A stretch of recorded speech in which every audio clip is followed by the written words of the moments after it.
What up? It's Natic. Today I'm introducing the Flowers series. I'm just going to call it Flowers. The idea is based off the expression, it's better to give someone their flowers now while they're alive rather than when they're dead and you're leaving flowers for their memory. So I wasn't sure who I was going to pick first, but I decided on Mr. Walter White himself, Bryan Cranston. Bryan Lee Cranston was born March 7th, 1956, Los Angeles, California.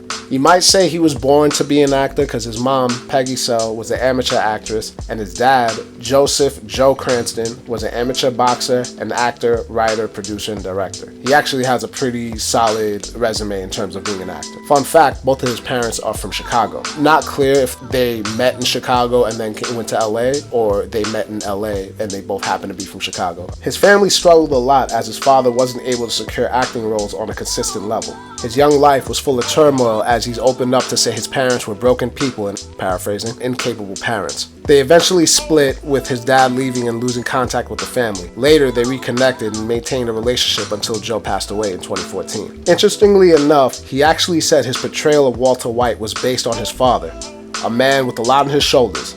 Not a drug kingpin. Come on, keep up, son. Eventually, they lost their home in a foreclosure, which led Bryan, his mom, and siblings to move out of LA into a farm owned by his grandparents. Another very interesting fact, he managed to cross paths with, of all people, Charles Manson a year before the Tate LaBianca incident. To his credit, Charles Manson had a great group. They were hot. The guitars were amazing. When he saw Charlie, it looked like he was tripping on LSD because he was running around screaming with this group not far behind him. Once he finished college, he started acting, but his parents kind of pushed him away from it.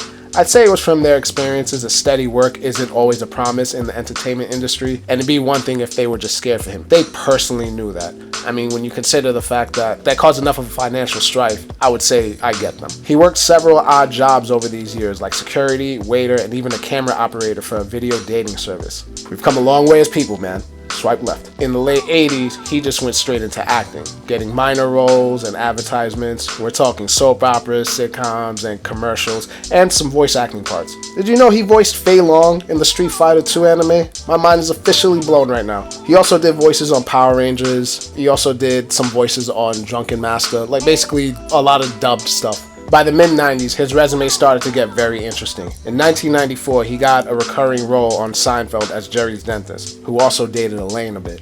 To be honest, when I was putting this together, he had a lot of citable work up to this point, like Murder, She Wrote, Matlock, Chips, and a lot more. Looking at his filmography from 1994 onward, there's just so much more notable shows that he worked on, like Sabrina the Teenage Witch, X-Files, and King of Queens. But then it happened. On January 9th in the year 2000, we met him as Hal in Malcolm in the Middle. Now say what you will of the boomer generation. Hal embodied the side that I respected and I was raised by. Flawed as he was an involved and caring father, a loving and dedicated husband, and a stand-up dude. Straight up. You're not arguing with me on that. He naturally got a lot more work after the success of Malcolm in the Middle, but the real game changer came in 2008 with Breaking Bad. In my opinion, on top of it being an amazingly well-written show, the duality of seeing him first as Hal, being a normal suburban dad, and then to become Heisenberg, Walter White, you got to see two sides of the same coin, and it is just unreal. For the same person to be able to bring both of those characters to life says a lot of his skills as an actor. He was the glue to that show, and when you consider his personal background and upbringing, it makes so much sense that he was able to make Walter White a real person.